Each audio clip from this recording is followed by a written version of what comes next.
Hello, everybody. Hello. What's going on, guys? Let me close this down. Okay. So, hi, everybody. This is StarCast, a Star Citizen podcast, and tonight we have a full house. I had no more room to put anybody else. So, tonight we are joined with, we'll start in the upper right corner. Pancakes is back. Hello. And we got Perfect Nerd, Trendane, and our center square tonight is Core of Existence. Awesome. Awesome sauce. So, what's going on new, everybody? I'm fantastic. Very excited tonight. It's a new week. It is a new week. It is. The whole new world. It's beautiful. All right, so let's go ahead and just do a real quick run. Oop, that was weird. Rundown of the show. We are going to be doing a question and answer session at the end. So if you want to leave a question, please type it in and put it in brackets.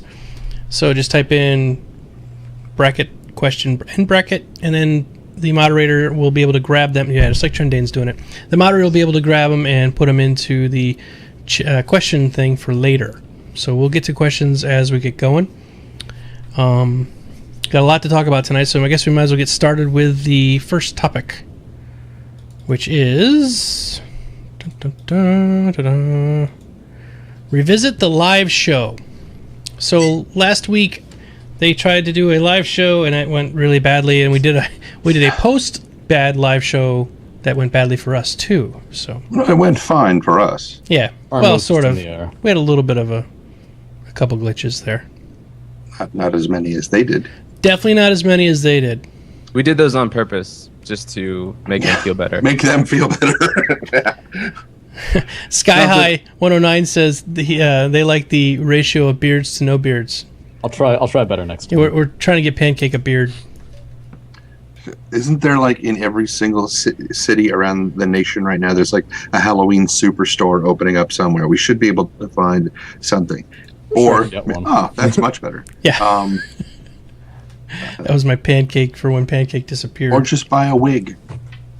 You know, buy a wig and put it at half-mast. But with regard to the live show, like we had talked about that night, you know, the people who were there at the audience and at the presentation, for them it was fine.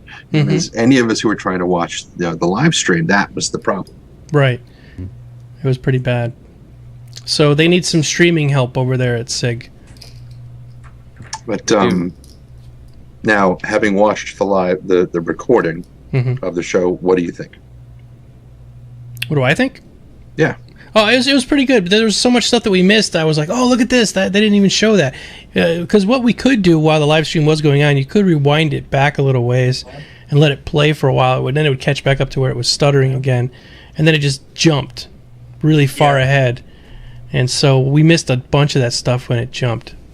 Yeah, it was kind of funny to see. I mean, you'd be like, oh, I just missed like a couple of minutes, and then when you go to rewatch it on the actual live stream, and you're like, was this in there? I missed this entire 20-minute segment about this particular thing. That was my favorite ship. Yeah. Mm-hmm. Show some clips of it. For me, a lot of it seemed like, I mean, let me try that again in English, because it's the only language I speak.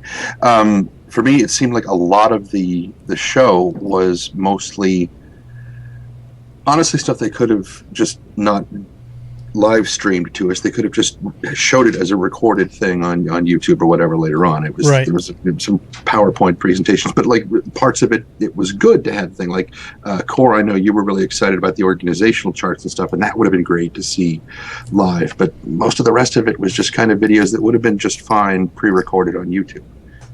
From my Yep. No, completely agree. Now, what they did say was that next time it's going to actually be a con, like a convention. And they're going to... Germany. Oh, well, then I'm not going. That's where the votes are nervous. going. Yes. Did you guys see that? Oh, really? I did not see that part. If Go you ahead, look- fill me in. If you look on the 21 or 22 million page, on the 22 million page, like at the bottom they have, where should we have the next Citizen Con? Yeah, I saw that. I think I it's voted there. Toronto. And it's like... Toronto's like- okay. That's right across the lake for us. Yeah.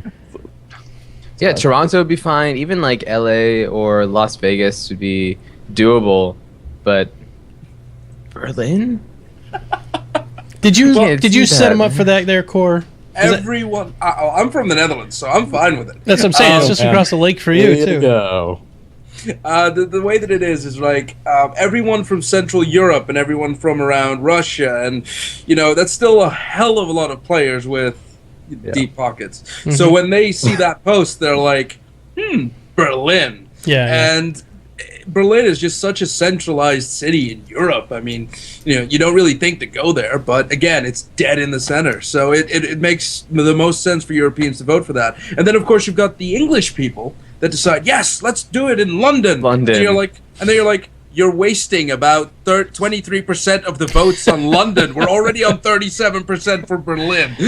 Yeah. And how hard is it for England to get over to London? I mean London to get over to Germany. It's about a 40-minute flight, and it costs like what? 40 And they got the channel bucks. now, so they just drive if they have to. Yeah. So it's not that God. bad. Where does the tunnel come out? It comes out in France. Oh my God! Yeah, There's merde. two. Don't the English people, don't they absolutely despise the French, don't they? You've also got one that comes out in Rotterdam, but it's more Oh well, expensive. it's more well. Well, yeah, you end up in the Netherlands. Where would you rather be? I would rather be in the Netherlands. Me There too. you go. More Yeah, same expensive. here. It's also Worth the it. older of the two that requires more maintenance. What else did they talk about during this live show release that we didn't really talk about last week, or that we somehow missed? Anybody Redacted think- happy birthday. Oh, the redacted, Redacted happy happy birthday. They talked a lot about the planet side stuff. They showed a lot of stuff with going through the companies that were actually doing a lot of that work. And I gotta say, I was a little shocked when they said they actually went for gold and said, yeah, we're gonna have 105 star systems at launch, and each of those is going to have 3 to 4 planets. And so they have to make what was a it, lot of 400, planet sides. 500 planet-side locations. Yeah, That's ballsy. Are you seriously considering doing that? Well, I'll be honest. They probably won't do. You'll see a little bit of copy and paste in that. Yeah. I mean, there's no way you can't. Like, for instance, an outpost run by the UEE, might have some watchtowers placed in a different location, but it's still going to be the same size outpost. And I think that's something that we'll see a little bit. I mean, I don't think it'll be like Call of Duty, where the entire game is copy pasted into a new color scheme. But yeah, we will definitely see a little bit of that. But of course, when it comes to planets like Terra and the larger systems, I don't think we'll have any issues there. Just the outlining ones. It makes sense because honestly, in that time period, we're talking 900 years from now, the way they could, I'm almost 100% sure you'll 3D print your facilities. Like they'll set up a scaffolding and it'll just print the place out. So there's probably only going to be a certain number of building types that work on this particular environment, and that they can just print that one out, and then the next environment it'd be very similar. So it makes sense. Yeah, It so would they can actually use be. assets. Yes, it would actually be very interesting if they just build a modular asset system where one guy just goes, I'm going to put this here and this here and this here, and then you might get a lot of diversity, even though it kind of looks the same. All right. What else? Anything else? the contest. Yeah. Oh, yeah. I think. Did you mean on want to this? hold off on that? Right, okay. Last thing on this topic about the planets is that the planets that are in Vandal space, the planets that are going to be in Banu space, and the ones that are going to be in Xi'an space, I don't think they'll be spending a lot of time on those because they might have plans for it, but I think they'll be focusing on the widely accessible planets at first. And I think Yeah, Yeah, they'll probably definitely focus on UEE space, at least to begin with, since that's where everybody's going to be spending the majority of their time. I think they will have their large kind of, I don't know, ambassadorial kind of planets for all of the... I don't know how else to put that. How else am I supposed to put that? no, I'm not laughing at you. What? You're laughing about the comments and the thing, aren't you? No. Geekdomo knows what I'm laughing about. Somebody in the comments said said, holy crap, get that fifth guy a beard. So I got him a beard. Stop moving, Pancakes. Yeah, sit still. Okay. Moving All around right. a beard here. Should have got him a nice dwarf one with some braids and stuff in it. Okay. All right. There we go. Perfect. Lovely. You have to stand there. Stay still Don't for the breathe. entire podcast. No, we're not being silly tonight at all. No. Wait till we get to the next topic. You're going to love this one. Oh, no. I'm sorry, Perfect, you were saying? I'm sorry, I totally derailed that conversation. I went off in left field. My bad.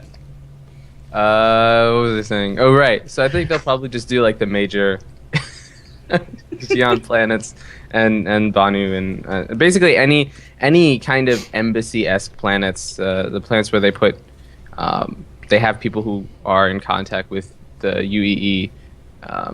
Those are the planets that they're going to fill out first, and most likely, in terms of the fiction, a lot of those alien planets would be inaccessible to people from the UEE anyway. Or maybe they're gonna argue it that like when you get there, you don't immediately find the settlement because you don't know what you're looking for. So you're basically landing, and you're just landing in a field, and you're like, "Well, this is fun," and you fly away again. I don't know. We have no idea. Still speculating. Okay, so that's pretty much about it. Everybody go ahead and watch the live show yourself. It's just right up on Robert Space Industries. Just move that little tab thing over, a little button to scroll the slider over, and it's like the fourth or fifth topic. You can watch it. A lot of good stuff in there, so hopefully next year it'll be more exciting when we can probably go there. Toronto. Let's hope for Toronto. What do you think, Bill? Berlin. Fingers crossed. Toronto would be great. Come on, don't Europeans want to go to Las Vegas? Yeah, really. I would if it's in Las Vegas. I'd go, but then again, none of you voted for it, so. I voted for Las Vegas. Toronto's like the Las Vegas of Canada, you know. close enough. And that's saying a lot, right? Las Vegas. Oh my Canada. god, it's the most Actually, European of I the think Canadian Niagara cities. Falls is more like the Las Vegas of that's Canada. Montreal. It's the most European. of the Niagara Falls is like that. Let's have it Niagara Falls. It's even easier to get to There than you go, Toronto there you go. because It's true. Even we don't less have to far. cross the border. It's probably going to be Berlin. So It's well. gonna be Berlin. Yeah, it's gonna. But be now, did they say exactly that it will be whatever people voted for, or is it just they just said where would you guys like to see it and they could throw it It'd be around? hilarious if they were trolling us. They They were. were in like Bubblefuck, Pennsylvania. Or something. Yeah, it is. It's going to be in Scranton. It's like terrible I Rust think- Belt town. I think what they're doing is they're just trying to get a popularity vote, and then check out their options and realize it'll be way too fucking expensive In Berlin. and then Yeah. and then do a recast and not put Berlin in there. Exactly. All right, San Francisco it is. Exactly. San Francisco, Austin, Texas. I could see Oh, those you don't being want to do it options. here. No. It'd be just as expensive here. Yeah. Yeah. San Francisco would be ridiculous. Austin would be great though. And then Austin would be awesome. They should do it in Austin. It's Yeah. a As beautiful long city. as they don't do it in summer. right. Yeah. Austin in the dead of Actually, winter when it's Austin's 80. not that bad in summer. Right. Well, my sister lives there and it's like 110 as an average temperature, so Yeah, Fine. that's true. yeah. Which for fat sons of bitches like me is And me. very damned hot. I have a thyroid problem and if I get too hot I blow up and die. Okay. That sounds like a Have you problem. done that before? Close. Look at me now. Okay. Topic number 2 tonight. Space farts and refueling. Okay. So before we get too much into this, the Ellis system is known for refueling, and what we're talking about is you can have, like, at the front of the Avenger, was it the Avenger? No, the Hornet. The front of the Hornet has those 2 fans, and people are always like, why are there fans in space? And what those fans are supposed to be for is compressing gas into a gas compressor. Oh, Pancakes is disappearing again. 1 second. Coming back. Pictures. There we go. Okay, we're good. He now his chair is spinning. Okay, so the fans in the front of the Hornet are supposed to compress the gas down, and then you can refuel on the fly. So the Ellis So it's system, like a reverse fart. yeah, it's a reverse fart. It's like sucking the fart in and using it for like lighting a lighter. Gotcha. It'd probably stink really bad. Brazilian fart sex. Yeah, oh, none of that. Anyway, so yes, the Ellis system is known for its big gaseous clouds, And so that's why we thought we'd talk about space farts tonight. And Mr. Trendane, you are now starting to do audiobooks of the lore. Or Yeah, at least the narrations for the Galaxy Guides. So tell us a little bit about that before we get into farting. Good. Because it's a good segue, right? I gotta on the fly. No farting on the fly, because then you got your pants on backwards. Now, what happens is that the Ellis system has two primary gas giants. There's Walleye, which is the larger of the two, which is, according to the Galaxy Guide, is like one of the main pit stops for the Murray Cup Raceway. And it also is a primary refueling stop for what they term as any long-haul tankers that are making, or not long-haul tankers, but long-haul traders who are doing the run from Earth to Pinecone, which is the furthest planet out in the Ellis system, which has a lot of heavy minerals and whatnot. But Walleye is one of the first places that you go to fuel up for that trip. And there are some very, very long lines, apparently, because it's a big place. The next gas giant out, which is the only other gas giant in the system, fittingly enough, is Bombaro, I think is the name of it. I've suddenly forgotten it. And it has an extremely turbulent atmosphere. It's just as useful for refueling, but it is very, very dangerous to try to do any fuel scooping there because of the turbulence. So if you don't want to wait in line at Walleye, you go over to the other planet and you risk everything to try to pick up some fuel. Let me ask about the science here. Maybe you guys might know, or you can throw in your opinion. The reason you're using these fans to compress it down is because if you were to fly through it with your ship, it wouldn't explode the entire nebula because it's so space spread out. Like it would make your engine maybe burn a little hotter, but it's not like going to explode. So that's why you drive through it to collect the gas long enough to compress it down to where it's usable for your tank. Does that sound about right? I couldn't honestly there's comment on the science, but there has to be a density. Sorry, go ahead. Oh, I was just saying that. I mean, I'm sure the science is soft in a lot of places, but it's okay. It's sci-fi. It's in the future. It's magic. Magic gases. Real-land attack on field. Yeah. Get the warp core and induction going. Merge the EPS manifolds. Invent a new element. That's the best way to do things. That's what they probably should do, and say it only works under compression. If you light it when it's out in space, it doesn't burn. It's like a diesel engine. I mean, from my understanding is, that, I mean, at normal atmospheric pressure, diesel fumes, they're just not that volatile. They won't burn. Yeah. But you compress them and they become highly volatile. Yep. And it would basically be the same thing. I mean, a nebula won't explode, but you compress it down into a star and it reaches a critical point where, its mass is so dense that it ignites. Good point. Think of it like diesel fuel. That's a great analogy. Because even gasoline, that doesn't work the same way as diesel fuel does, but diesel fuel becomes extremely volatile when you compress it under heat. So, EPS manifold. Sorry, that was a bit of a Star Trek. Which stands for? I don't know. Emergency power systems. Emergency power systems. Or propulsion. Not sure. Is that on? That's on Voyager, right? All of the starships use EPS. Oh, do they? Yeah. I think it's energized plasma stream. Oh. Excuse me. I think that's what it is. We're just going off on left field here. This is fine. So, what do you guys think about the refueling in space? What's your opinions of it there, Mr. Pancakes?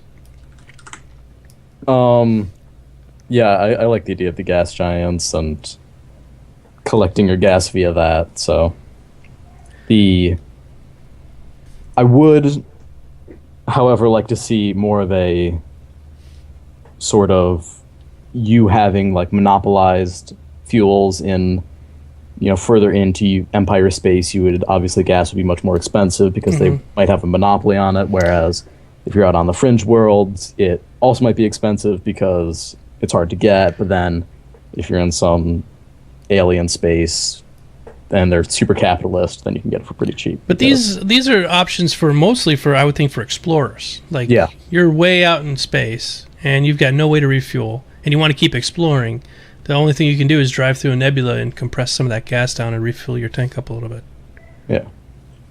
As far as I'm aware, propellant or fuel will only play a very large part in racing, dogfighting and wanting to fly fast. Because Afterburners. regardless of whether or not you have fuel, your thrusters can still bring you up to cruise speed. Right. Exactly. You won't need to continuously consume fuel because there's no Fire air up resistance. Exactly. Once you get the inertia built up, you're going to keep traveling at that speed unless you're meeting another opposing force to slow you down. Exactly. So that's why, and they just did send a ship up recently with ion drive. And I'm talking real life. With a real life. Real life? Yeah, it's amazing. And What's this DLC? I didn't download it, but apparently this thing can run for I think 25 years at full throttle, and because it's expelling ions out, and it just continually speeds up. It takes a long ass time to get up to full speed, but It would take a long ass time to stop too. that's true too.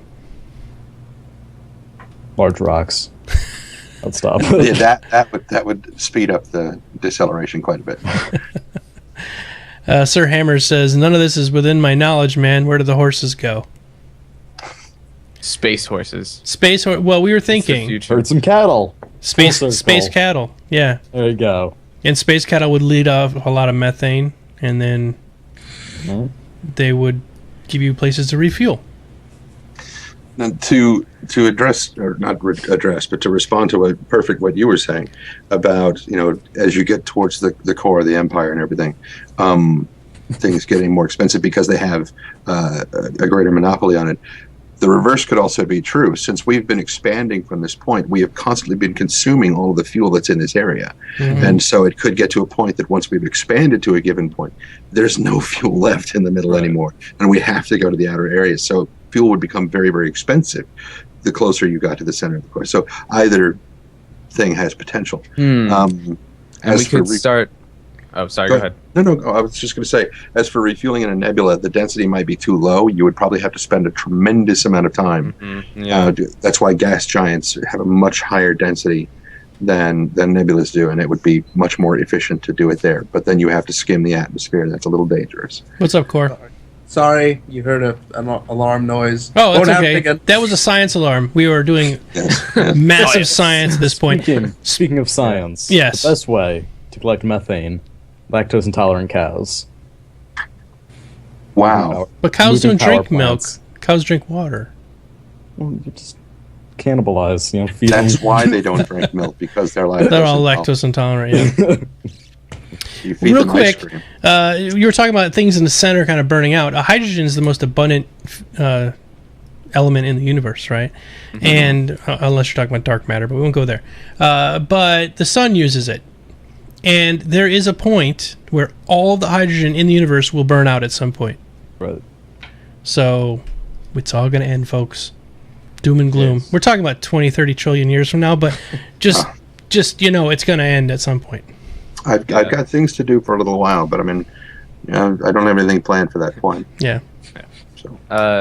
So what I was thinking, actually, Trendane, building off what you were saying, what could end up happening is that since we burned out all the fuel in the center, and we've consumed these gas giants, what would happen if we start pushing into, say, Banu or Xi'an territory to try and, because we're so desperate for fuel, and then you start some sort of, I don't know, interracial oil wars or something, It's I think that'd be kind of interesting if the hunt for resources becomes galactic. Yeah. It could be an expansion in the future. Who knows? That would be a ways off. And one of the things that came to mind earlier is that somebody was mentioning, it's like, oh, what if we're over, we're heading into Van Duel space. I'm like, I want a 3D star map that lays out all the territories so I know where everything is, because right now I have no idea where the Van Duel are relative to there's a guy who did do a 3D map. It's really really nice. I don't have a link available right this second because I didn't think it was going to come up tonight. You want to find it there, Mr. Core, and pop it in the chat? That would be fantastic. But yes, so Trendane, there is a guy who did it, and it's great. You can spin it around and look at it, figure out where all the different sections of space are.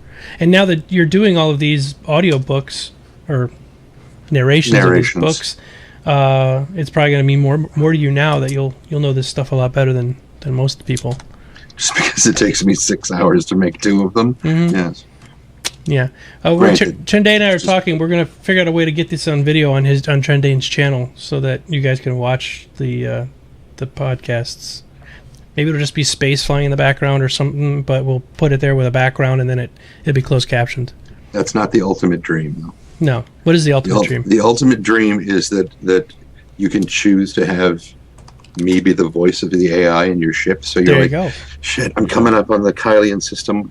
I've never been here before. Tell me what's up with the Kylian system. And then it just plays my recording of the Kylian system and what each planet is and everything else. And then you put it on your Moby Glass because everybody seems to love the Moby Glass and the design. It's Cloud Imperium Games. The same thing every year. Cloud Imperium Games, if you are listening, Trendane wants to be the voice of the ship's AI. One of the voices. One of the voices. There should probably be a couple of options. Yeah.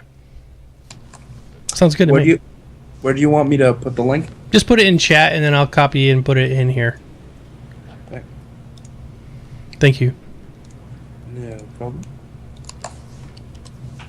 But if you want to watch or read, hear the narrations, if you look on the forums in the general chat section. I'm still not sure why I put it there, but you can either find it there. It's buried right now. Yeah, it's buried, or you can go to the ComChat, ComLink comments is the section, and or just from the front page in the search bar, put in Galaxy Guide, and it'll bring up all the Galaxy Guides. And right now, I have the ones for the hangars. The hangar manufacturers and for the Ellis system, the 2 that I've done so far. So you'll have to dig through the feedback at the bottom of the page, but you'll find them. They're down there. There we go. I put a little link down below there. Okay. You guys can look at it later. And I'll also be in the chat. Not the chat. We will have this video uploaded on all of our channels later on, and it'll be in the description below the video. Really great. Yeah, okay. I'll get this worked out. All right, so that's it for that topic. Everybody, remember, we're looking for we're looking for your questions for question answer time. So brackets. No, please leave your questions in the chat. Type in. Somebody do an example for us. Question. I thought I just did that.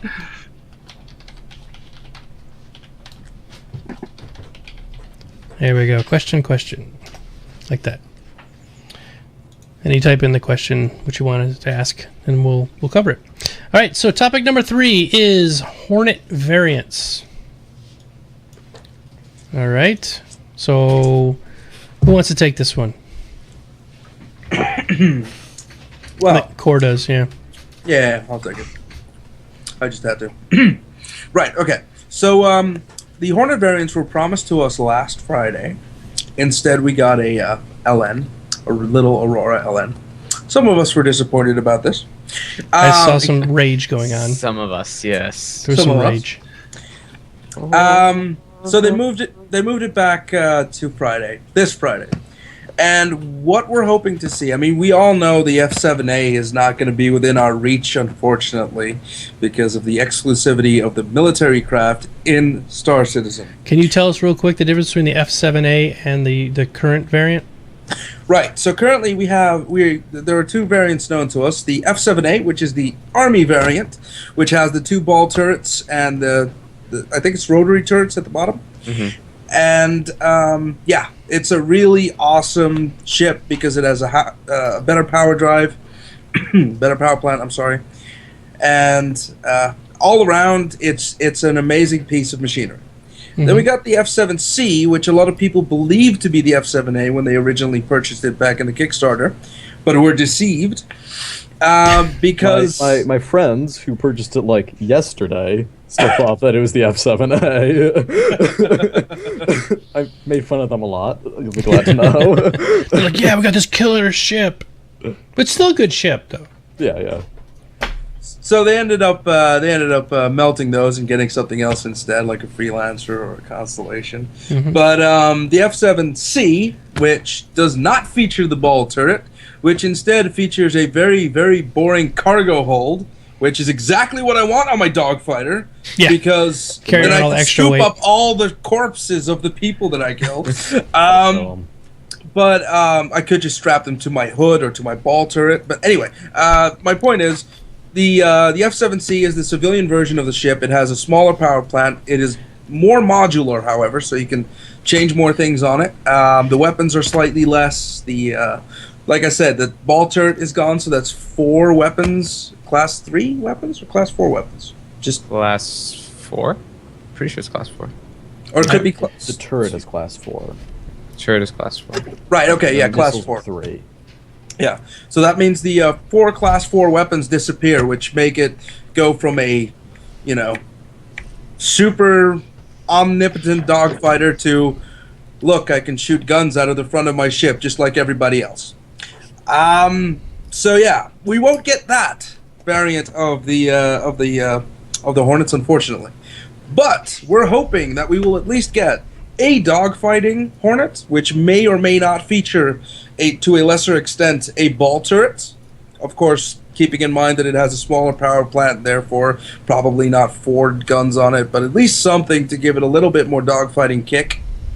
And we're also hoping to see a racer variant with two main thrusters, because let's all be honest, that cargo space in the middle of the ship is just an absolute waste of space. Yes, absolutely.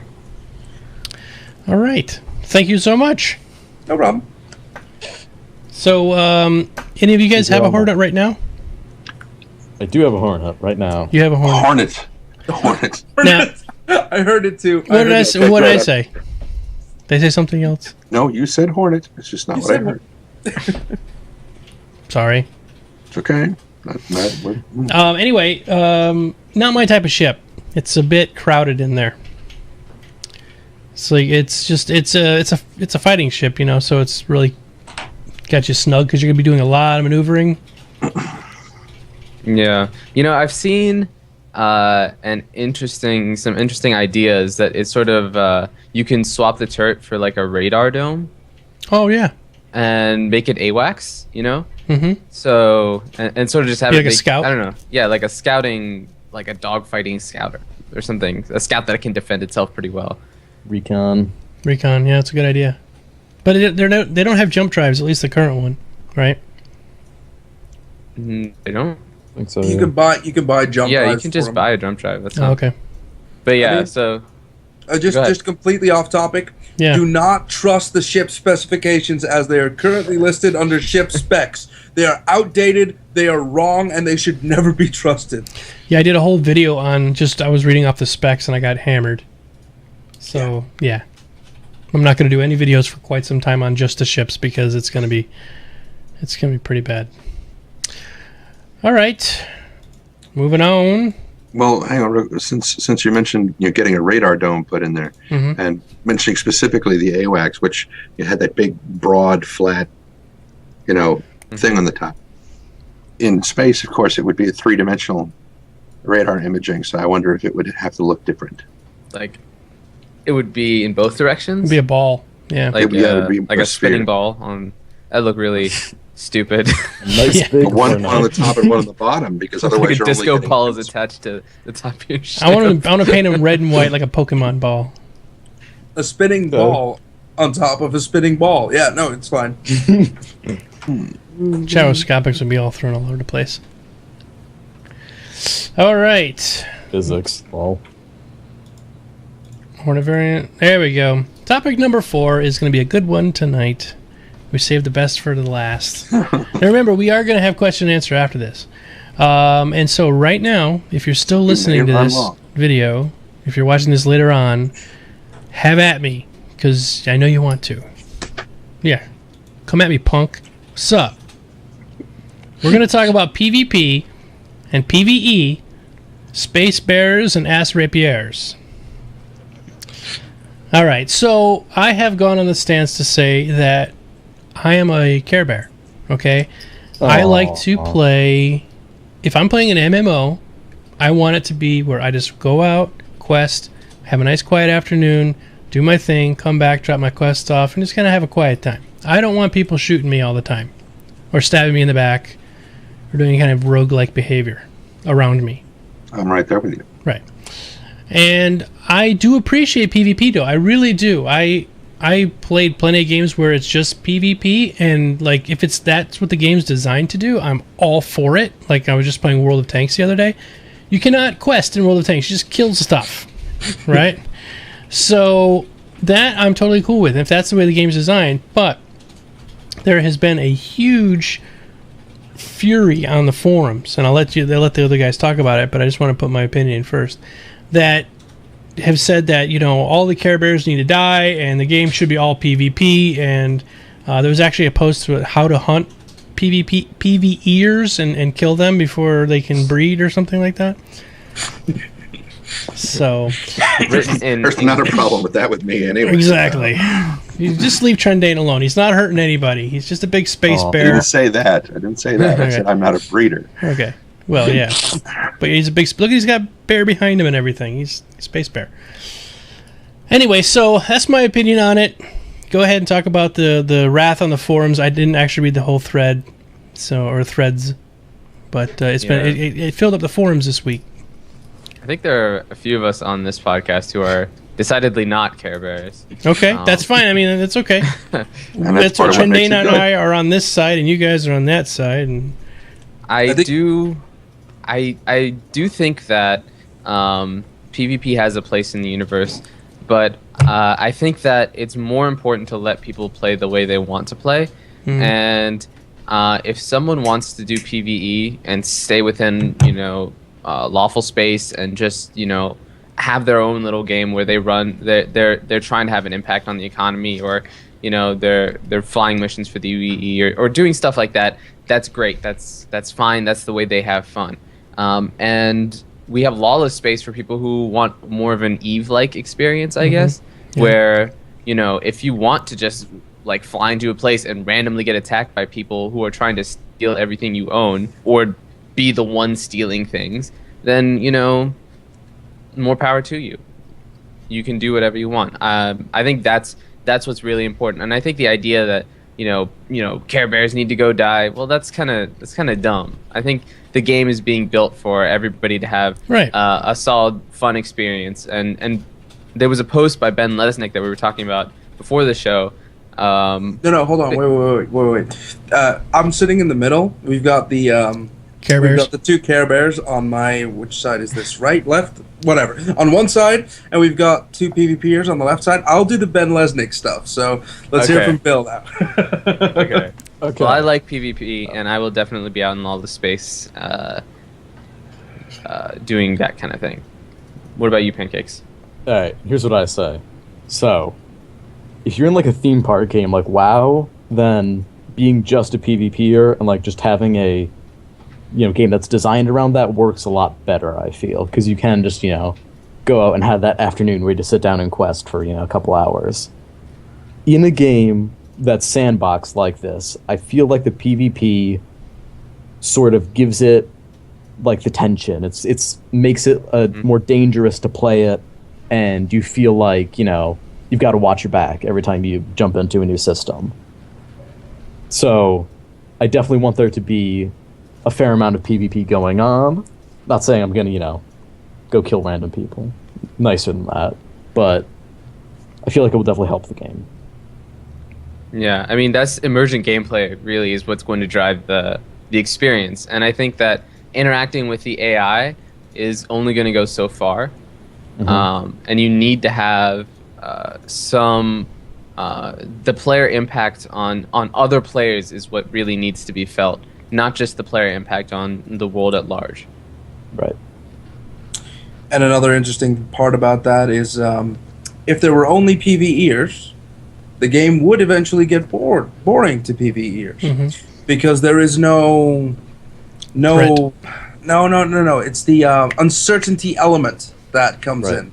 Players are highly sporadic. They make up their own minds. They make their own decisions, and if they go do something because they think it's the right thing to do, and they end up face to face against another group of people who thought they were just going to have a nice little cargo trip, stuff's going to happen, and tensions are going to rise, and tempers are going to flare, and nostrils will blow steam. And that's the sort of situation that you can't get in a PvP only environment, or sorry, PvE only environment.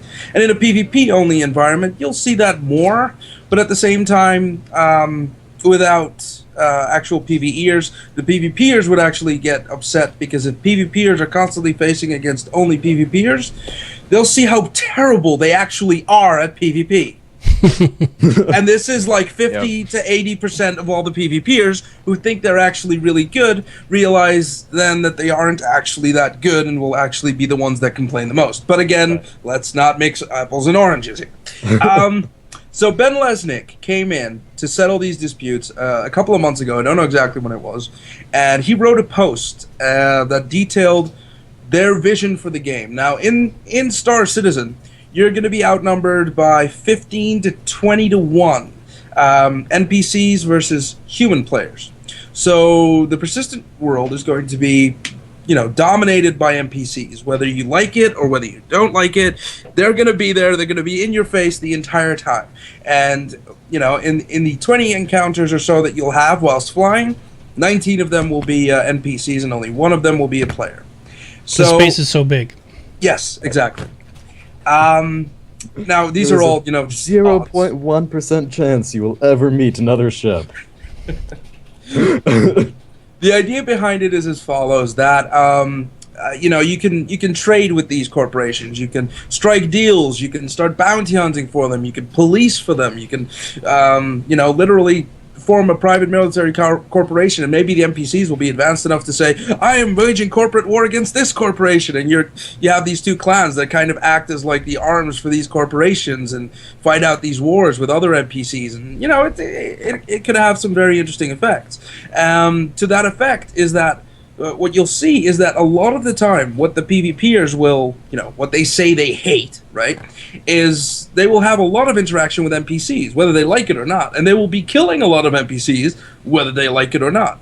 Because that's just the way that, the persistent universe is designed. Now, the uncertainty element is where it gets more interesting, is that they think, we're going to raid this PvE thing because, no one else comes through here. And then this entire group of human players, maybe Care Bears or maybe PvPers, comes in and, ruins their day and ruins their party, and then they go on the forums to whine. Chris Roberts has this vision of the way that Star Citizen is going to be in the persistent universe.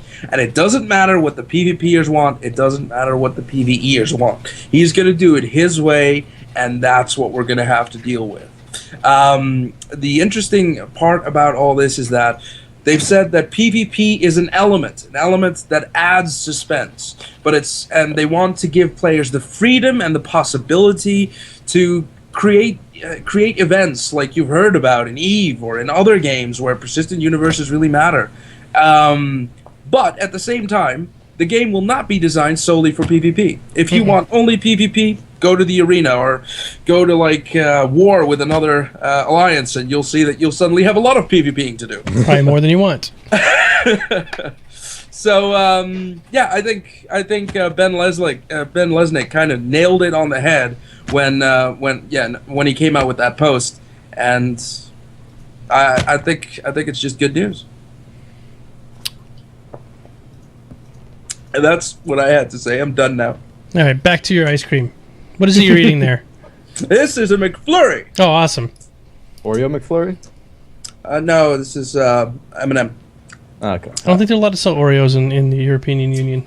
No, they are. Oh, They are. They're just not that great. They're not that great.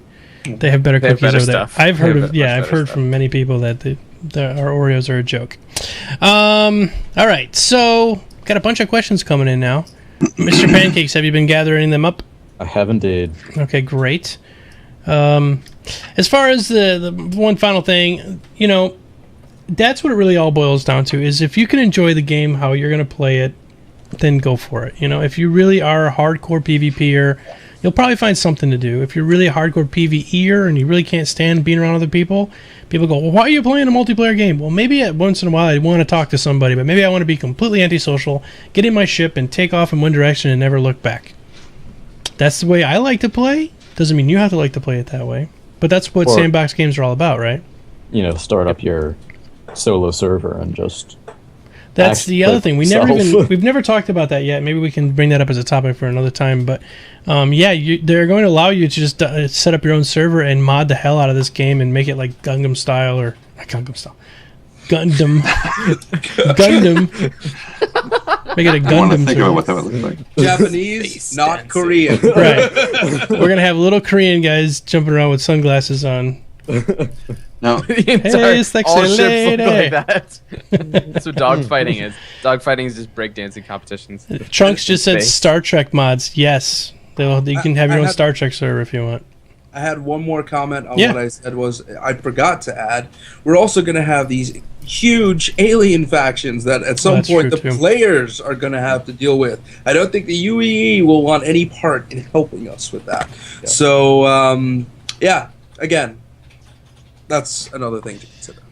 and with what you just mentioned, Domo, about just getting a ship and taking off in a given direction, I think that's where my portion of the confusion comes in. Is that for me, if I am out, dozens, if not hundreds of light years away, how am I going to run into people that want to PvP with me? How did they get? What are they?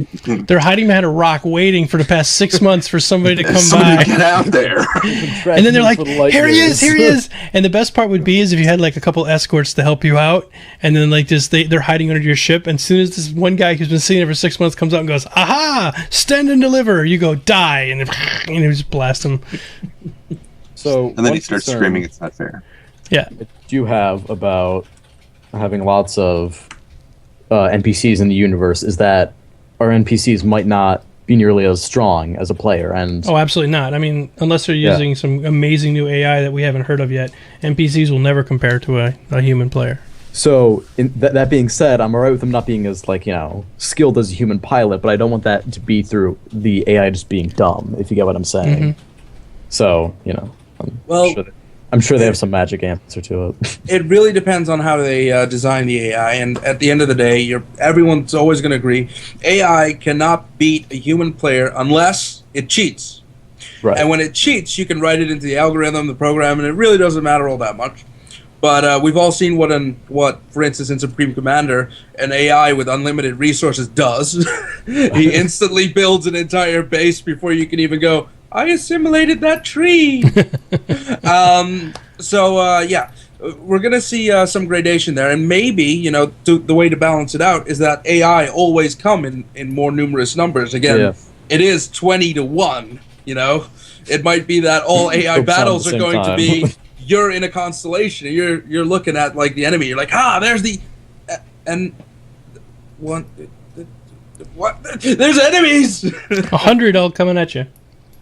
It's like that scene in Aliens. Hicks, hurry up! I know, I mean it. And there's dots coming. Ah! Yeah. Game over, man. All right. That'd be kind of cool. Before we start be- the Q&A session, go ahead, finish up, Mr. Nerd. I was going to say, it might be cool if you were just wandering through space and you came across two AI factions just doing battle in the middle of space. Oh, that'd be awesome. That would be cool, and figure out who do you want to support. Or if you just want to ignore the battle. Or if you get, dragged into it. Oh, that would be so cool. I don't think it has been discussed yet. But random encounters would be so awesome in the persistent universe. Mhm. Yeah. I wouldn't know exactly how they would go about scripting them in unless they happen even without players there, but Could happen. I'd still want to see a lot of random encounters. It's not that hard with instancing. I mean, you could always have a chance that, in a certain area, if two AI factions are already engaged in some sort of conflict, that the instance generates a battle, that you can join into. Yep, no, great idea. All right, well, we're going to take a little bit of a break, like a 5-minute break, and we'll come back for doing Q&A. So we will be right back, everybody. See you soon.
All right, we're back. Sorry, everybody.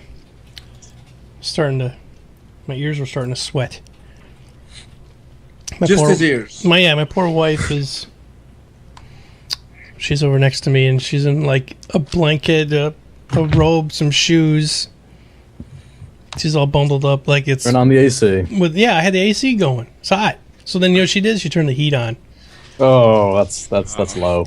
So I'm out here going, okay, it's getting really warm. Is it just me? Am I getting all worked up? I've never been all nervous being on a show or anything. This is weird. Why am I sweating? Oh, it's because it's 95 degrees in the room. That could be why. All right, so let's get back to the Q&A. Let me go ahead and change the title here so we actually are talking about Q&A. That's a pancake beard. Not to be confused with Q&A. All right, so go ahead, Mr. Pancakes. Start reading off the topics. Okay, so our first question is about fuel consumption, I believe. Mm-hmm. And says, so will it operate like today's turbine engines, which compresses air and burns them with fuel to produce the jet blast? Except with this only compressed fuel, what kind of fuel will these ships use? Because then the fuel will either have to have a lot of air or other combustible substance. Pass. Oh, come on, Cord. This is right up your alley here. Right up your vent. Yeah, this is right up your vent pipe. Oh. Do I look like a rocket scientist to you? Yes. They bring Just up like a good one, point. actually. They bring up a good point because Maybe they need some sort of gas for you dropped combustion. out. Look. But Go ahead, Nerds nerd. got it. Go Nerds ahead. got it. Go ahead, perfect. okay, they do need some sort of gas for combustion. And I have no idea. This is why I said that they're going to have to do some soft science work because if they want a combustion reaction, you need to have oxygen. Like that's just the way the chemistry works, as we know it. So, I mean, they might invent something, or they might use have some way of having like a plasma-based combustion reaction. They'll make something up. That's sort of the point. They want to make it convenient because the gameplay comes first, not the science. Yeah. Right. And it is 900 years in the future, so who knows what we've found by then. Right, exactly. Is that it? Mr. Core, not going to say anything? Okay. You're in the middle. You have to say something. No, I thought this was your thing. Didn't you just you helped Trendane out the other day with his fuel question? Was it you, or maybe it was Perfect Nerd? No, I know, but I did. I explained the mechanics in the game that were going to be how they were going to implement fuel and where it was going to come from. But when it came to actual rocket science and aviation and explosions in metal tubes that make things go forward, I'll pass. All right, fair enough. All right, Mr. Pancakes, what's next? All right. So, how do you think possible lifetime insurance scams can be prevented? Are we talking Is that what LTI stands for? Long-term insurance Yes. or lifetime? Oh, okay. Lifetime. I believe they'll build the system from the ground up, but this is pure speculation on my part. I think they'll build the system from the ground up to trace each and every UEC. This way you can see how large chunks of UEC are going to be distributed and where they keep coming back to. You can only do this if you build the system from the ground up to track each money thing. The problem that the modern day finances and economics has is that it can't trace what technically can't be traced. I mean, you can trace the serial number, but how many times are you going to see the serial number on someone when they pay? So I think the way that Star Citizen will handle, for instance, the way that money gets transferred and changes hands, is that it will keep a record of how that money has traveled.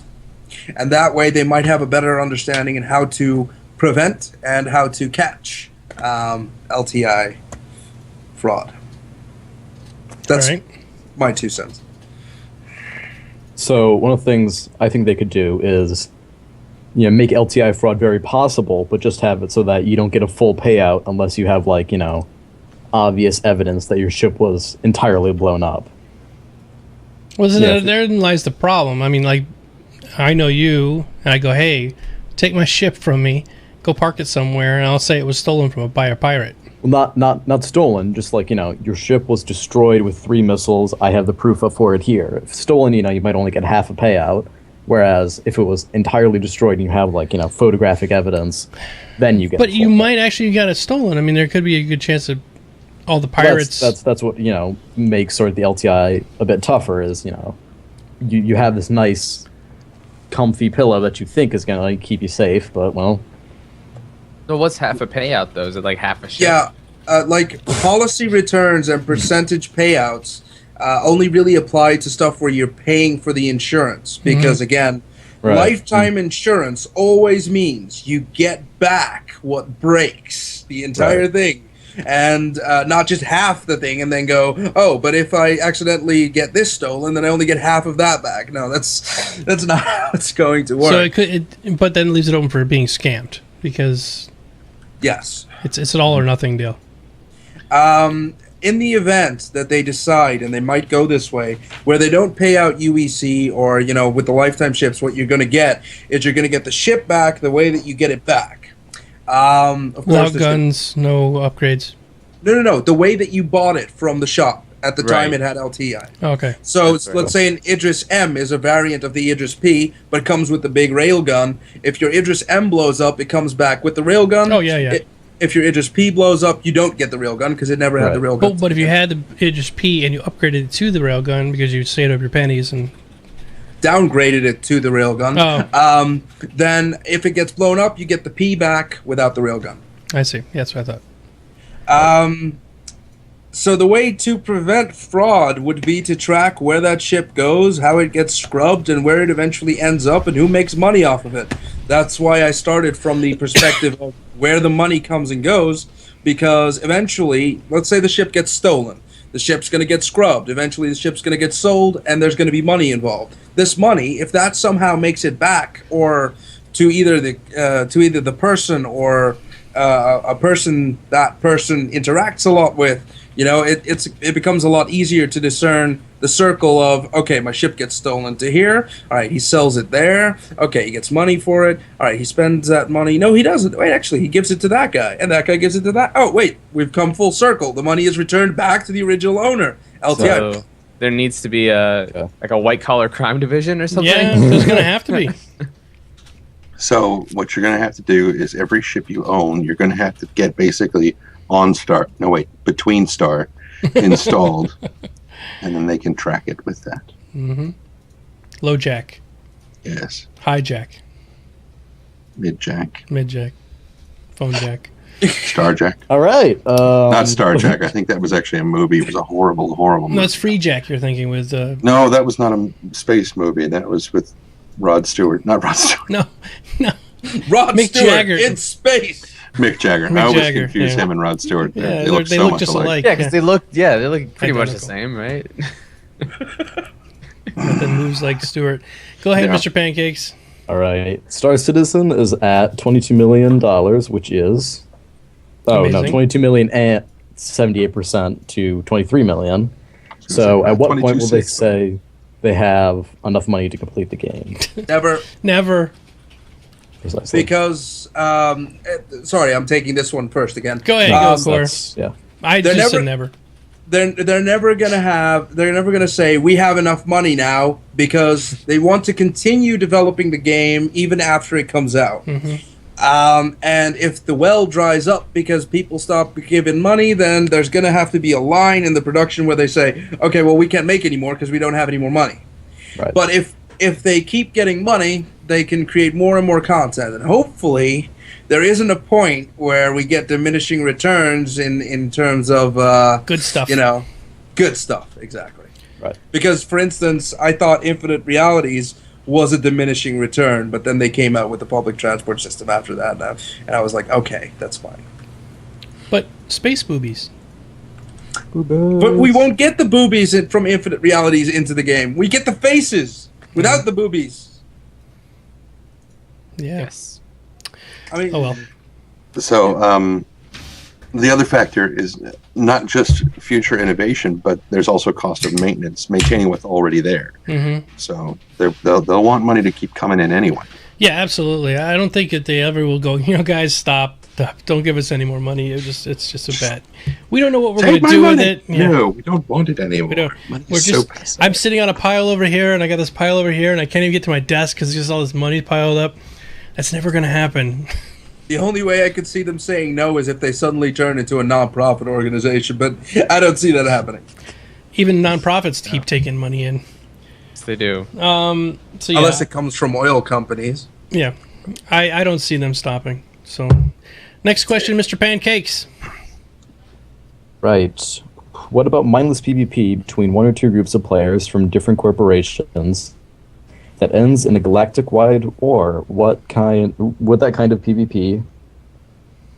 Would that kind of escalation with PvP be welcome in the verse? Oh yeah, I'm sure it would be. I'd say so. yes. Yeah. I would avoid it like the plague, but yeah. The only thing I hope for is that when I accidentally go flying over to Krell space, I don't start an intergalactic war between all the NPCs. I mean, sorry guys, I kind of ruined it for the rest of you. That brings trolling to a whole new level. Galactic trolling. Galactic trolling. Whoops! Because let's be fair, the Xeon have said that we are under no circumstances allowed to make contact with the Krell because it's their holy something.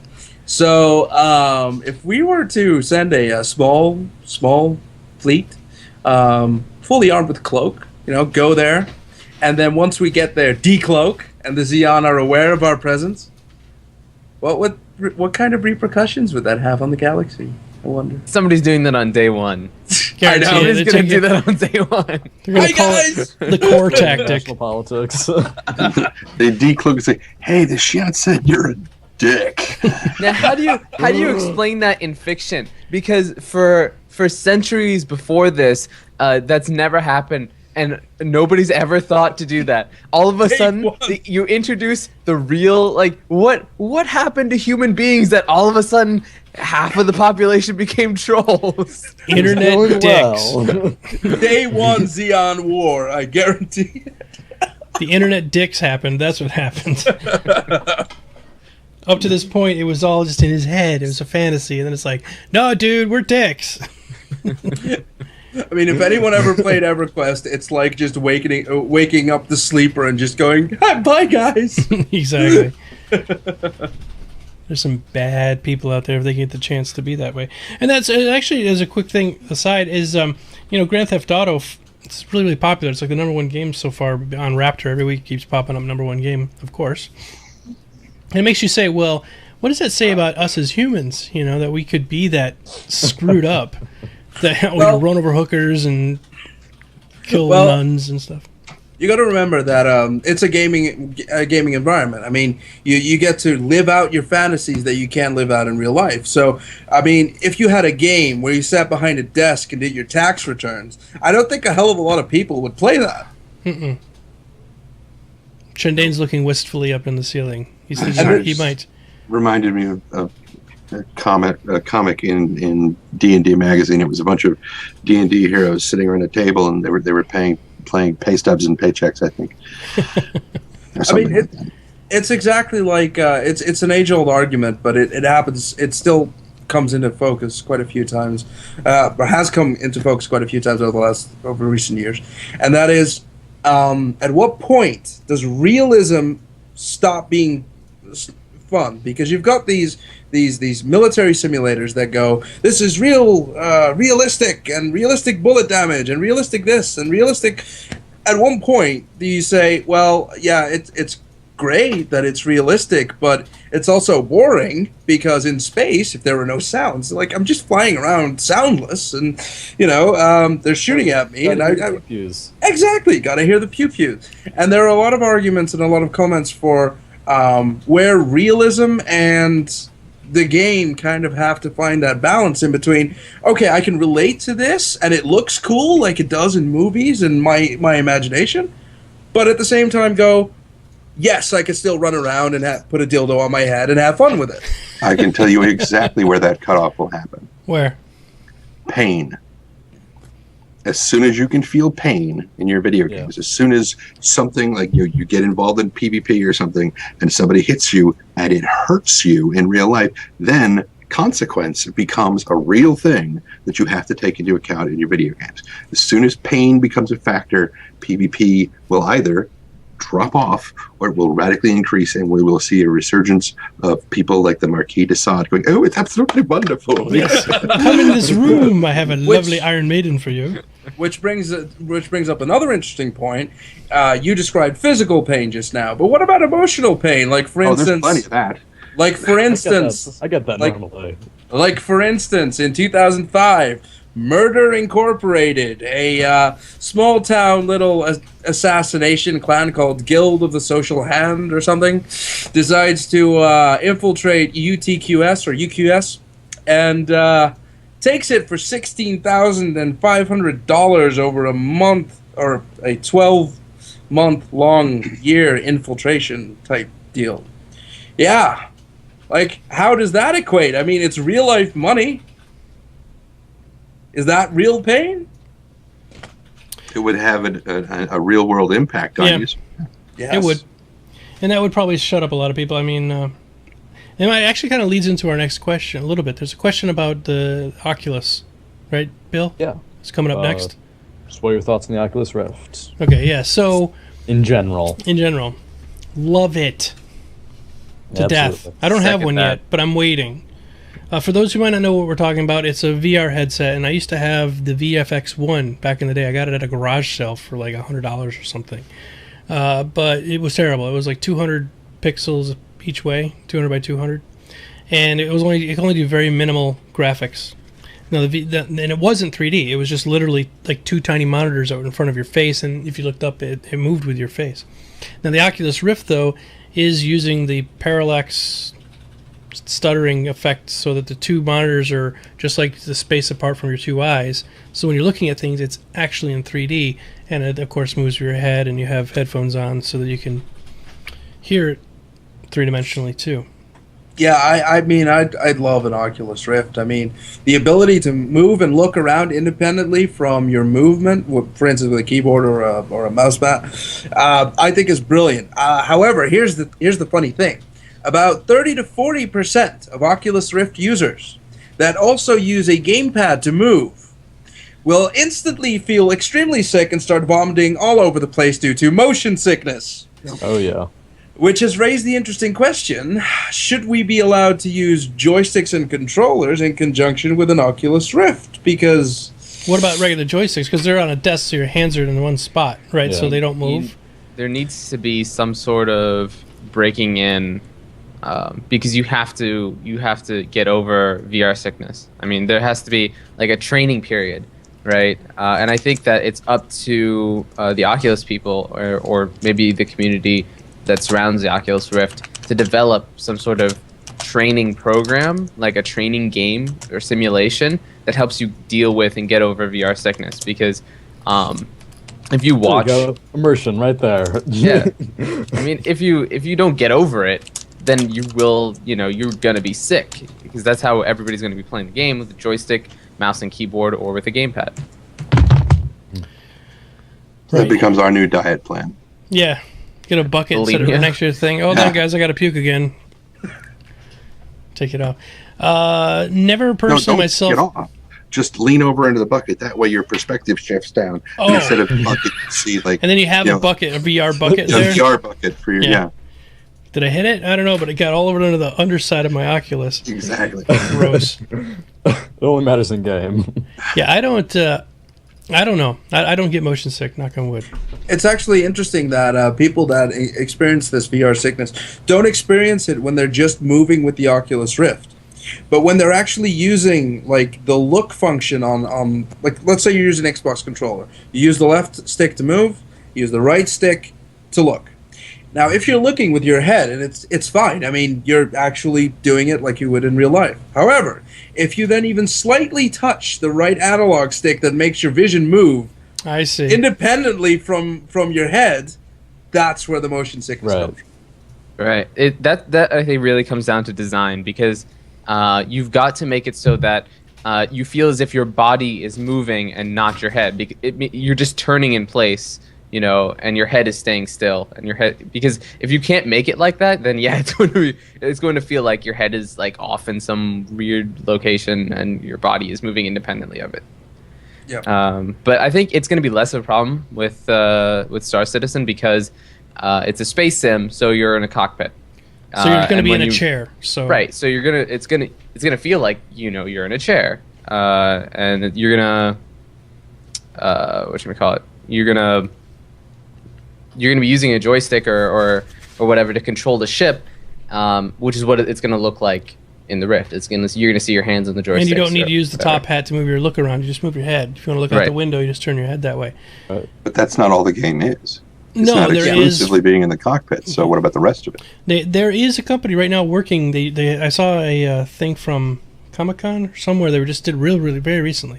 They use a Sony Move controller that they strap to your back, and then they have like one on top of your head, which looks great. And then you got the Oculus Rift on, the headset and everything like that. And then they have the two little nunchuck controllers from a Wii. Mm-hmm. And you move around, and it can track your body in full three-dimensional space. It's almost like a track IR, which tracks the way your head moves while you're having to wear an Oculus. So if you're playing a World War II fighter game or something like that, you want to look out the window, you can just turn your head and a track IR tracks where your head's tilted. But this is for your whole body, and they say that they can make it for right around $150 once they finally get it released. So that's crazy. You might actually have to stand up and move around to play your game. Damn it! I just spent $150. Well, $250 on a Retaliator. Now I can't buy that. Yeah, well, it's going to be a couple years. So At least Rift is so. first. Have you heard about Oculus's treadmill? Yes, I've seen that, but Yeah. it's noisy as all hell. Yeah. I also disapprove of it because if I could run as fast as my character and for as long, would not be playing video I games need right now. that game, Bill. I'm Pancakes. I need that game. I need to be standing up and going, hold on, I'll catch you a second. Gotta It'd farm be- out the next quest. FPS battles would freaking- be completely ridiculous. It'd be freaking hilarious to see the COD players suddenly slow down to a crawl. So we don't have to worry about fuel at all. We just set up a hamster wheel in the cockpit. Yes. Oh. I don't know if you've seen it yet, Trendane, but basically it's a spoon. It's like a bowl that you stand on, and it's got all these, there's like 100 little wheels on each. Yeah, I've seen it. Oh yeah, you just run on. It's like those things that babies sit on. Yeah. And you like spin around. They need to make the ring bigger. I don't think I could fit in that thing. I couldn't. And then but I think it'd be great. It's actually cool to think about that you could actually exercise by playing a video game. Isn't it called like an Omnitrack or something Yep. like that? But you can only video game for very short periods of time when you start out. And then you have to build up to playing more. And then you start seeing professional video gamers, or like they look like bodybuilders, Or Koreans. or Koreans. Yeah. But then we got to realize, guys. Then come on, let's bring it down a little bit and let's say steroids, Yeah. juicing, juicing, or all boil these down performance enhancing drugs and just boil down just says these cheaters hooked up a motor to their treadmill hackers. Oh my god. Can't Yeah, That believe would be them. so disconcerting. I know, right? Oh. Damn it! I actually ran from this room to that room. You lazy bastard. gamer. Yeah, cheated. I bet you only play QTE games. Yeah. Ooh. All right, what's next? That's cool though. All right. Will the AI adapt to your tactics, say, like the Borg? So like you shoot at him once and the missile goes through, but the second time you shoot, the shields can defend it. I guess so. Or like just if the AI has experienced the same, maneuver over multiple different encounters, then it would, I guess, learn a way to not get hit by that. That sounds very Storybricksy, and I don't think they're Yeah. even I talking about don't using think Storybricks in this game. Or maybe you have a tendency to fire and always turn right. Right. After firing or whatever. That would be a stretch goal I would be really, really interested in. Storybricks. Because if they could pull that into this game, that would be incredible. ridiculous. Yeah, it would be really ridiculous. Where would you put it in the stretch goals? The Because next the sooner you can get 25, it in. Yeah. Yeah, 25, 30, something like that, somewhere around there probably. Because that's not the sort of thing you just tack on later. Yeah, that's going to be ridiculously difficult to program in. And I mean, that's something you design for from the ground up, I think. Exactly. Yeah. Well, they make it to where it is just it's a really kind of like block interface. That's why it's called bricks. These little bricks, and they can build how each AI reacts to each individual scenario. But you're right. I don't even know if they've even started with any AI yet. Oh, they got the fish. There you go. The fish. We got a fish. Yeah. Forget story bricks. The fish that like turning like this. Yes. Yeah, I stared That's at them how I for a while. swim. I'm like, what? It's a space fish. You got to figure it's going to turn a little differently than normal fish here on Earth. It's in earth water. I mean, it should act like... Is You it? don't know, that gravity. could be ammonia. It could be. Yeah, they got it from Titan. Some methane. And there's lots of sea creatures on... crap, what's the name of the planet in the yellow system? Damn it. Somebody the other day they were going to put up a 12-hour Temples. live stream of the fish tank. And apparently Nice. it got taken down for copyright violation. By who? What? I don't know, but that's a fantastic idea. It'd be like the Yule log Yeah. for Star Citizen. Right, why not? If you don't have a fish tank in your thing, somebody might want to watch it for 25 hours.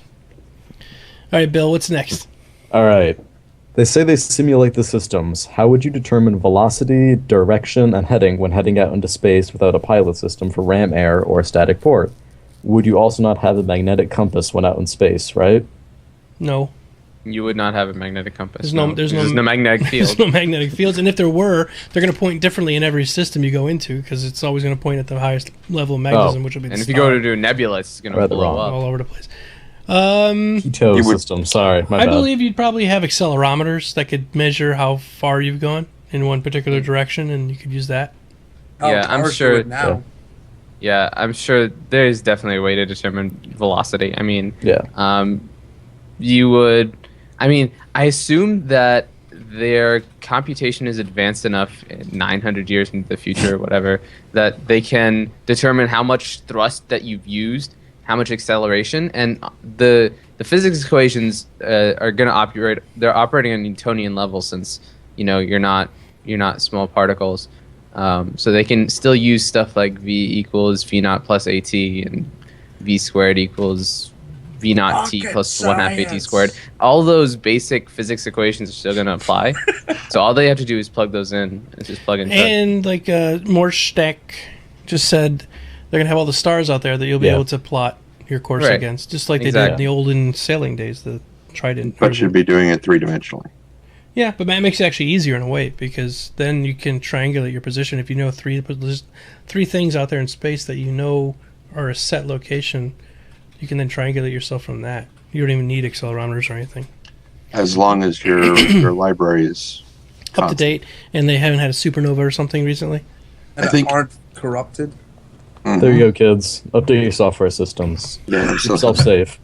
it would also be interesting if they were going to have a compass. I think it would have to be either photonic, and that would get thrown off by any kind of space dust. You go into a nebula, you're screwed. But a gravitic compass that always pointed toward galactic center, that could be useful. Yeah, and there's also right now in the audience we have Odekin, but he's a pilot. He's learning right now how to pilot. He's getting his pilot license. And there's things called VOR, which is a radio signal that always tells like you want to point at a particular spot. You set your VOR up for that frequency and you point right at it. And that way, when you're in the air flying around, you can point your ship at that. So you could always have something to say pointing at galactic center. And that's that VOR frequency. Just dial it in on your knob, and here you go. That would be really useful. So yeah, I think that it'd be really also pretty useful to have your velocity and position relative to other planets in the system that you're in. So you can say how fast am I approaching or going away from these planets. So you can figure out, okay, I'm actually heading towards this planet right now. So it's not just that you have a compass that points towards galactic center, so you know where you are relative to the entire galaxy, but also where you are relative in that system. And also the orientation of the system, because galactic center might be this way, but the plane of the ecliptic of the system you're in is like this. Exactly. So you go from one system and you come in, and it's like, wait a minute, shit, I got to go this way if I want to. Yeah. Because all the planets are orbiting this way. Right, because if you just go this way, you're not going to run anything because you're going to exit the system. Because you hit it at an obtuse angle. Yes. Wow, this is complicated. Yeah, very, right? Yes, it is. I did start saying this is basically just rocket science. I mean, It is. It really is. And it's going to take quite a bit. And matter of fact, it would be kind of cool to see that maybe you could learn these skills through playing the game. You know, some basic math. School simulator. School simulator. I'll be happy. I'll be happy if my fucking speedometer and my accelerometer and all my other ometers just tell me where I'm going. I'll be happy with that. I don't need to know how it works, really. I'm pretty sure that what they'll end up doing, or at least this is, I think what they should do, is that for known systems that have been really well mapped out, that all of that data is already integrated into your nav computer, so it makes it really easy to go between systems. But for explorers, they're going to have to rely on a lot more kind of off-the-cuff thinking and sort of calculations, and they'll have to have maybe special modules in their nav computers to help deal with some of the more complex calculations of, you know, directions and angular velocity and all that kind of stuff. It's actually really interesting. I mean, a lot of people probably know what DayZ is. It was interesting to see gamers for the first time being introduced into like a survival-like environment with a compass and with a real sun, and where, you know, everything moved the way it does in real life. And they don't have a map, they don't have a compass, they don't have any of these things, and go, where am I going? I have no clue where anything is. There's only forest. Where's my double jump? And you like have to go on the internet to find out, okay, well, if the sun in the shade and it's that long, and oh, that's east, I'm going that way. And, you know, all these kind of little things that you have to learn in order to play like the survival realism game might be the same way here in Star Citizen for the explorers, at least. Yeah. All right, move on to the next one, Bill. I think we got a bunch more, don't we? I got a couple. All right, so this is one that I find pretty interesting. I'm just trying to keep moving because we're already at 8:30. Would you be in favor of spending a future stretch goal on having like obsolete starships that NPCs could fly initially? So like, you know, the model from 10 years ago that they bought used. Sort of like an old Firefly class? That would make perfect sense to me. Yeah, I would be all for that, especially if I could steal it and put it in an antique museum. Precisely. See you, Giroux. Sorry, Giroux just left. Yeah, it's... I'd be for that, yeah. It's, you know, the further stretch goals, they haven't listed anything yet, but... Yeah. I think in the background they are working on these NPC ships. I mean, they might not have given them as many articulation points or as many polygons as the ships that we currently see in our hangars, because they're polished again. But I think they've given them a basic outline and a basic 3D model and gone, this is what it's going to look like. We'll figure out how it actually fits in later, because no one can pledge for it, so they don't need to see it now. I think that's kind of how they're treating that. Yeah, they don't need to rig or animate any of that stuff right now. I mean, this is pointless. No. Yep. Should do that. At least one team should do that for the next great Starship entry. Make some old junker. Mm-hmm. That would be awesome. Works for me. Yep. All right, what's next? Okay, I know that the game will have Oculus Rift support, but for those of us who only have Track IR and not the Rift, will we have Track IR support? Sure. Why not? Yeah, I believe so. Yeah. It's been Probably. mentioned. It's been mentioned. The Track R, for those who might not know what we're talking about, it's a little thing you actually wear on a baseball hat, and it has a light here, and here, like one on top, and it can track the way your head turns. So you can literally just move your head around, and it can track the location of where you're looking. It does it works on the same principle as the Oculus Rift, except it doesn't. You know, it's not on your face, and you're not seeing 3D. It's just moving your camera with your head. Literally. So if you got 3 monitors, though, you could use it that way. Yeah. Yeah. All right. So our last one we have here is: what is the point of exploring when everything is connected by jump gates? Not everything's connected by jump gates. New jump gates. Yeah, you want to find new jump gates. As a matter of fact, they said if you find someplace new, you can name it whatever you want. Yep. So Which is gonna suck if the Pancake troll Town. finds it. Yes. And trolls are doing it. Captain Penis Man. They're probably Section- gonna have some limits on that. Yeah, They've got probably to. will. Now, I presume they're not jump gates. I mean, everybody's referred to jump points and stuff. So are these like Lagrange points where the gravity well happens to be just right to move from one system to another? What exactly are these jump points, and what will they look like? They're supposed to be Einstein-Rosenberg bridge, right? Yeah, right. That's what they're supposed to be. They're supposed to be Einstein-Rosen-Podolsky bridges, also known as wormhole gates. Also known as bullshit. Yeah, It's magic. It's in the future. It's magic. Yeah. Remember, these things have been used to describe black holes, like in sci-fi 40 years ago, but they've also been used to travel through time from one planet to the next, and also parallel universes. So, yes, Einstein-Rosen-Podolsky bridges are absolute bullshit. Just as long as it is that like Star Trek parallel universe. As long as I don't have to go there, I'm fine. You don't want to have a beard, isn't it? That's your problem. I think he's anti-beard. Join the Rikers. So we know which universe you're from, mister. The non-bearded Riker universe. Hey, that's the one episode 78. We got you got another one here. Do you think we will have space pets on your ship or animals in space, i.e. tribbles, aliens, ship pets, or houseplants?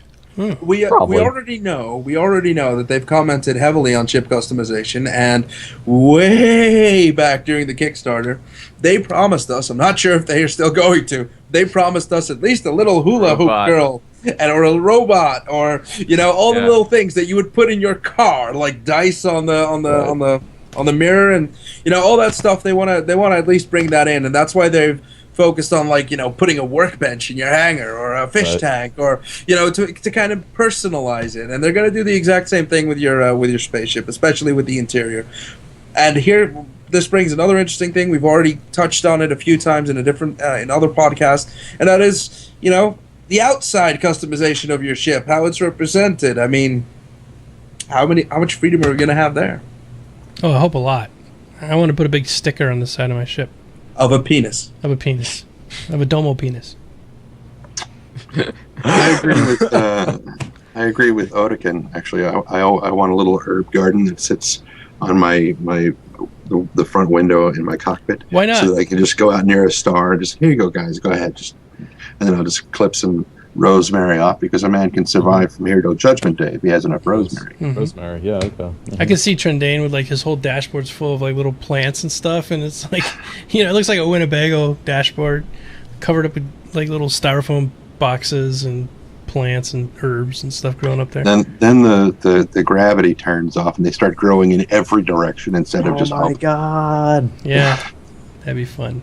I do want a space hamster. Yeah. I don't know what you want to do with that space hamster. You're just in your Hornet. Richard Gere stays away from it. Yes. You're just in your Hornet instead of a hamster sitting on your lap. All right, buddy. Ultra pee-pee.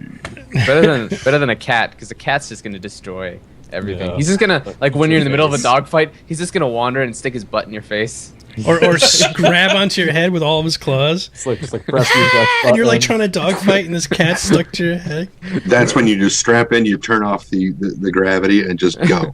The cat's just Just floating around. No screaming. repercussions. Throw him out into space. Finally gets into the berth and just sinks his claws into the fabric. It's just That's That's good. actually interesting. I wonder which animals would go insane from lack of gravity. house flies. Yeah, House- no gyro stabilizers. Well, they did experiments with them on the space station. That houseflies they couldn't conceive of zero gravity, and so they would constantly try to fly from one surface to another and would wind up slamming themselves all over the place. Butterflies, on the other hand, figured it out, and they would just push off and drift to the other side, and then they would just figure out their rotation vector. Dink. So butterflies are much smarter than houseflies. Who'd Absolutely. have thought? It's very cool. There you Cats go. would be awesome, though. Learn something new. Cats every in day. zero gravity. They would be freaking out the entire Oh, time. absolutely. Just going like What about during a Claws. boarding action? You board the ship, and So instead of actually setting foot on the ship, you just grab this box, open it, and kick the box, and all these cats go flying everywhere. Claws spinning. Ah! It's called the Schrodinger attack. You can repel borders the same way. They open the thing and you just throw cats at them.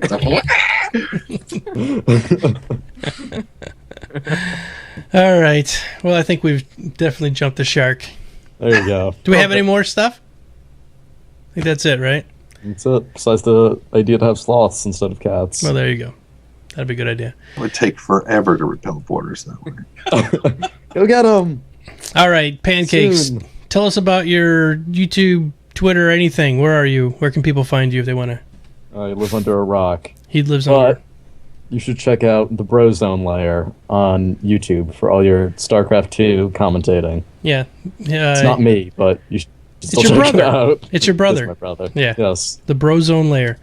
SC2. Brozone layer. Yeah, Right. he's, Instead of ozone. how about you, Perfect Nerd? You can find me on Twitter at Perfect Nerd, and you can find me on YouTube at Perfect_SC. I'm doing some Hearthstone stuff as well as uploading some Star Citizen content. So Do you have a key? yes, I have a key. I've had a key for a while now. So You man, Decided to you make have some a videos. spare. Yeah. Do you have spare? We're also jealous. We're sitting here going, I'm nowhere near Someone's important enough for them to send salty me spare keys. oh, well. I know a lot of people are salty that they haven't gotten Hearthstone beta invites. I was pretty salty for a while. So I But you understand. finally got it. Said It's because they hate rogues. they do. I mean, come on. That's why they nerfed them in that last batch. They nerfed the hell out of them. I had a really great rogue spell deck, and they nerfed the hell out of it. It's still great for constructed, though. I gotta say, still great for constructed. All right, Core. All right, I am a Twitch streamer, and I've only recently started putting stuff on my YouTube. But my Twitch link was currently in the chat. I normally stream. I try and stream about 1 or 2 hours a day. Lately, it's been a little bit difficult because I'm getting married on November 15th. Holy So, cow. Congratulations.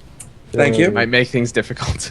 Might make things a little bit more difficult and my schedule a little bit more hectic, but I will definitely be here every Tuesday for the podcast because I love doing these, and I'm trying to expand my horizons and go into YouTube as well. So Good. Very good. Congratulations. Didn't know that. All right, Trendane. I'm just imagining him trying to do this and get married at the same time. Do you probably? Yeah. Hang on. Jump drives. Jump drives. Yeah, we're going to talk about jump drives. Hold on. I do, but hold on. Go ahead. So as for me, Trendane, you can find me at Trendane at just about everywhere. Let's see, YouTube, Twitter, Twitch, even though I don't really stream anything.